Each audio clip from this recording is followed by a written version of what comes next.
everyone, this is Sarah Speechly. So I am doing little perfect peppermint dish soap samples. Someone showed me this and I thought it was a cute idea. They get these little compressed sponges on Amazon. I can send the link if anyone wants them. They're just really thin, so cheap, 2 ml. You can put them just in a little envelope.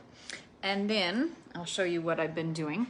I've just been taking a little foam brush and dipping it in the dish soap. Now this is available October 1st.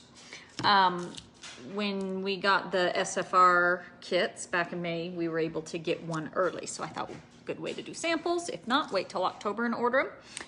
And then I am just painting them on, sorry, I'm trying to do this one-handed, onto these compressed sponge, letting them dry here, sticking them in the bags and sticking the little labels on. Anyway, I thought it would be a fun, cute way to let my VIP customers get to smell the dish soap and what it's like.